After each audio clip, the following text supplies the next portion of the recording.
은혜 받을 하나님의 말씀은 사사기 3장 15절에서 31절까지의 말씀 찾으셨으면 교독합니다. 제가 먼저 읽습니다.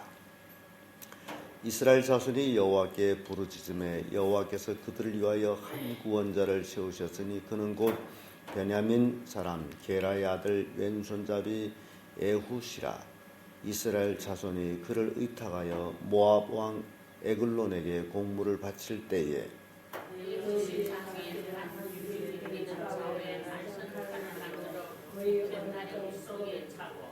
공물을 모압 왕 에글론에게 바쳤는데 에글론은 심히 비둔한 자이었더라.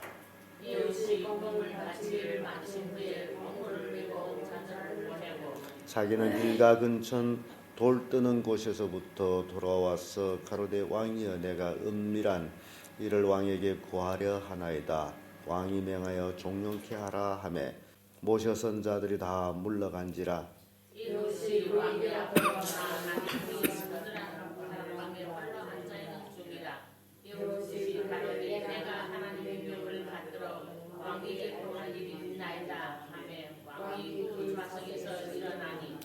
에훗이 왼손으로 왼편 다리에서 칼을 빼어 왕의 몸에 찌르매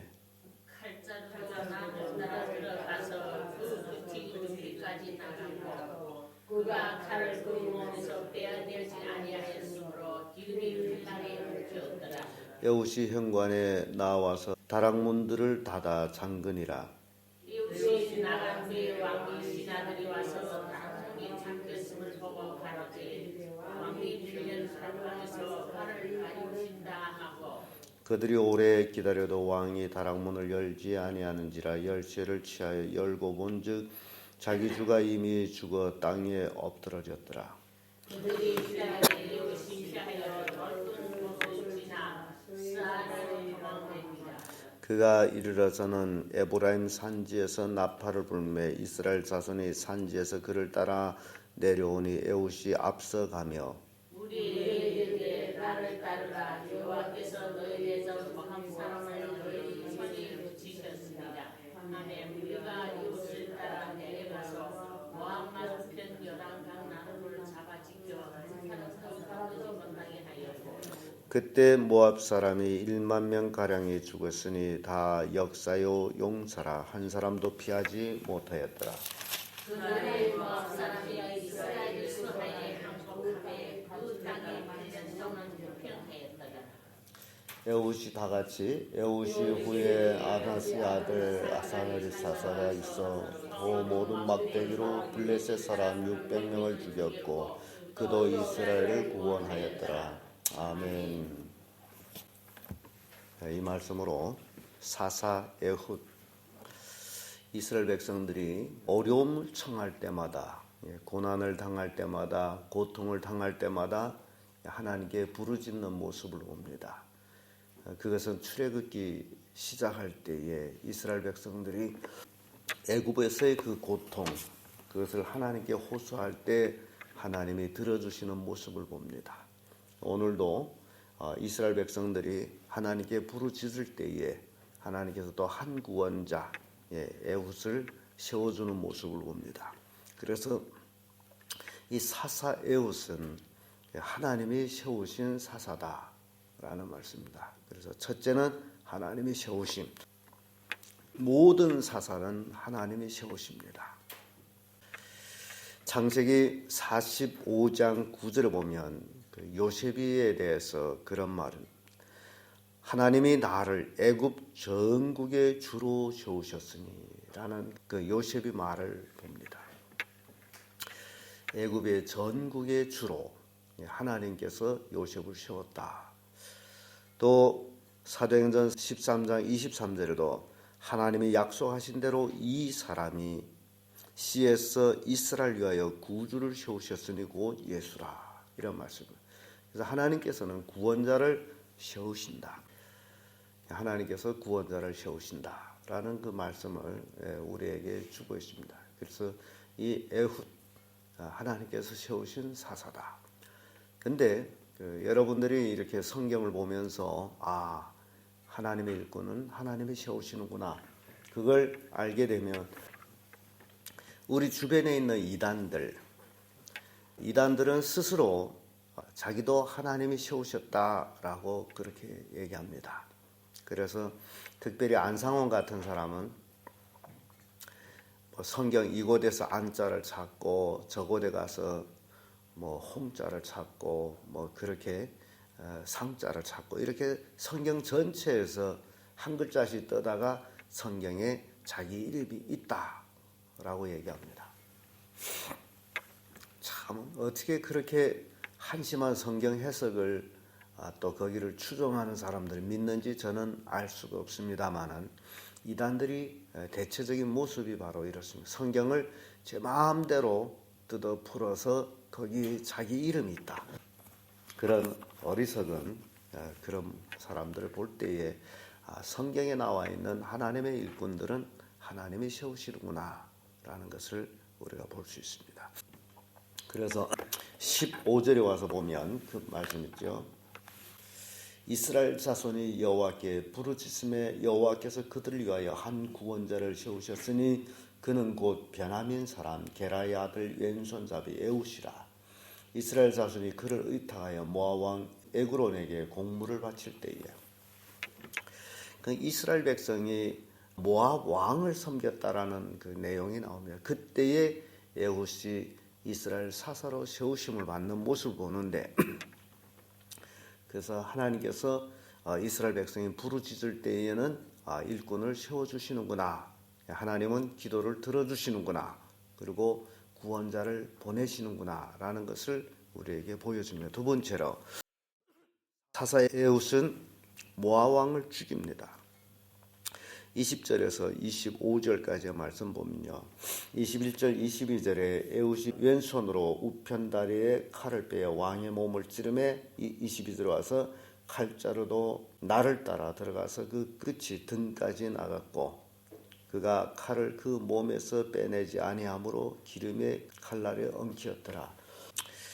에웃이 사서로 부르심을 받은 후에 이 사람은 왼손 제비인데 칼을 만들어서 왼쪽 다리에다 차고 다녔습니다.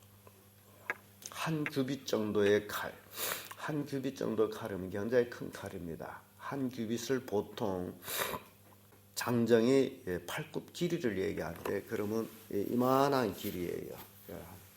센치로 예산하면 한 45cm 그 정도의 칼을 왼쪽 다리에 숨기고 다녔습니다. 그리고 공물을 바치고 나서 같이 공물을 바치러 갔던 자들을 돌려보내고 자기는 돌 뜨는 데서 숨었다가 다시 왕한테로 나오는 모습.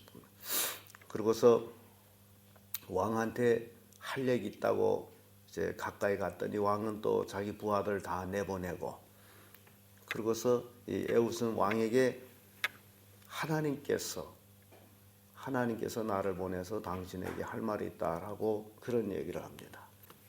이때 에글론 왕이 참 그때 당시에는 종교성이 굉장히 많은 것 같습니다. 하나님께서 말씀하는 것이 있다. 그 자리에서 일어나는 모습을 이제 보게 됩니다. 아주 왕으로서 엄청 잘 먹어 그런지 몸이 비둔한 자였습니다. 엄청나게 뚱뚱한 자였습니다. 근데 일어섰을 적에 에웃이 가까이 가가지고 칼로 그에게 찌릅니다. 얼마나 힘있게 찔렀는지 칼자루까지 다 들어가 버렸어요. 그리고 칼끝이 등을 나갈 정도로 그리고 칼을 빼지 아니하고 그려 밀쳐버리고 나와서 문을 잠그고 에웃은 도망을 칩니다. 부하들은 왕이 주무시는가 보다. 아마 비둔하기 때문에 잠을 많이 잔 것 같아요. 그 부하들은 다락문이 잠겨 있으므로 왕이 지금 주무시고 계시다. 그래서 바깥에서 기다리는 그 시간에 에웃은 이미 자기 갈 대로 다 갔습니다. 하도 오래 기다리다가 문이 열지 아니하므로 열쇠를 찾아서 문을 열고 들어갔더니 이미 왕은 죽어 있었습니다. 성경 보면요, 하나님께서 이스라엘 열방의 왕들을 피할 것을 이미 말씀하셨어요. 시편 110편 5절에 주의 우편에 계신 주께서 그 노하신 날에 열왕을 쳐서 파할 것이라. 아무리 왕들이 권세가 크다 할지라도 하나님이 노하실 때는 피하신다. 그래서 시편 기자 23편 4절에는 내가 사망의 음침한 골짜기를 다닐지라도 해를 두려워하지 않을 것은 주께서 나와 함께 하심이라. 주의 지팡이와 막대기가 나를 안위하나이다 라는 고백을 합니다. 하나님이 함께 할 때는 그 어떤 음침한 사망의 골짜기를 다닐지라도 두려움이 없다. 이 애우신 모습을 보게 되면요, 혼자 몸에다 칼을 숨겨가지고 왕 앞에 나간다라는 것은 참 이게 죽음을 상징하는 겁니다. 왜냐하면 부하들이 실제적으로 사람들이 왕 앞에 나갈 때 몸을 검색하는데 어떻게 애우신 몸을 검색하지 않았어요. 그의 몸에 칼이 있는 것을 그들은 몰랐어요. 하나님께서 그들이 눈을 가려버린 거예요. 그리고 왕한테 할 말이 있다니 왕은 또 자기한테 좋은 일이 있겠나 해가지고 부하들을 다 내보내요. 그래서 결국 에훗이 칼에 맞아 죽습니다. 그리고 에훗은 돌아와가지고 무리한테 나팔을 불죠. 모압 왕을 완전히 모압을 항복시킵니다. 그래서 사사 에훗은 모압을 완전히 억압시켜 버립니다. 27절에서 30절까지의 말씀인데 27절의 말씀 보면 에훗이 에브람 산지에서 나팔을 불매 이스라엘 자손이 산에서 그를 따라 내려오니 에브람 산지에 이스라엘 백성들이 다 함께 모였습니다. 에훗을 따라 내려왔습니다. 그리고 그들이 그날에 모압 족속을 쳐서 파합니다. 모압은 그날에 엄청 많이 죽습니다. 1만 명가량 죽었다.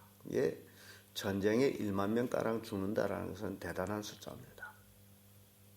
그리고 이 모압을 파해가지고 이 모압은 그때로부터 이스라엘이 모압한테 조공을 드렸는데 그때로부터 오히려 모압은 이스라엘에게 조공을 드릴 정도로 이제 역사는 바뀌어버립니다. 그리고 이스라엘에게는 80년이라는 태평 세월이 시작이 됩니다. 보통 한 세대를 40년으로 치고 있습니다. 그래 에훗이 사사로 있는 동안에 그 80년을 태평하게 보냈다라고 기록합니다. 30절에 그날의 모압 사람이 이스라엘 슈하에 항복하며 그 땅이 80년 동안 태평하였더라. 대단합니다. 80년 태를. 이거는 이스라엘 왕국 역사에서도 다윗 왕 40년, 솔로몬 왕 40년, 80년을 태평하게 보내는 것. 이 에훗은 대단한 사서였다라는 모습을 보였습니다. 80년의 태평 세월은 대단한 사사였다라는 것을 보여주는 거예요. 사무엘상 17장 47절을 보면 여호와의 구원하심이 칼과 창에 있지 아니함을 이 무리로 알게 하리라. 전쟁은 여호와께 속한 것인즉 그가 너희를 우리 손에 붙이시리라. 결국 전쟁은 하나님이 하시는 거예요. 하나님이 태평하게 하셔야만이 태평해지는 겁니다. 그래서 하나님 믿는 사람들이 하나님만 의지할 때에 모든 일에서 승리할 수 있는 것은 하나님이 승리케 하기 때문입니다. 열왕기상 5장 4절에 봐도 이제 내 하나님 여호와께서 내게 사방에 태평을 주시며 대적도 없고 재앙도 없도다. 사방에 태평을 주었어. 원수들을 잠잠케 하게 되면 태평하게 돼. 그래서 태평을 주심에 대적도 없고 재앙도 없도다. 그런 고백을 하는데 예후 당시에 바로 하나님께서 이렇게 태평 세월을 이스라엘 역사상에서 가장 긴 80년이라는 태평 세월을 허락했습니다. 그래서 이 사사라는 것은 하나님이 세우셨고 또 하나님이 함께 하셔서 모압 왕 에글론을 죽이고 모압을 제압해서 80년을 다스리게 하는 그 모습을 봅니다. 이것이 하나님이 세운 사사의 모습이다. 31절에 와서 또 이제 사사가 한 분 나오는데 아주 간단하게 나오고 맙니다.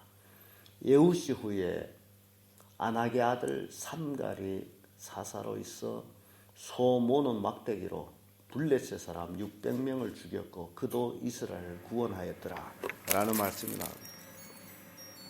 이스라엘 구원했다. 소 모는 막대기로 600명이나 죽였다. 또 대단한 장수죠.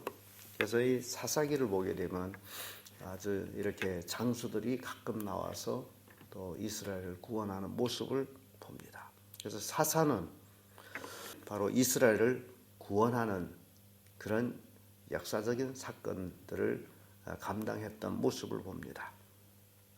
오늘 이 시대에 사사 시대와 비슷한 이 시대에 우리 각자도 하나님을 의지해서 하나님의 사사로의 사명을 감당해서 우리 주변에 죽어가는 영혼들을 구원하는 그런 성도들 될 때에 하나님의 축복을 받을 수 있다라는 교훈을 주고 있습니다.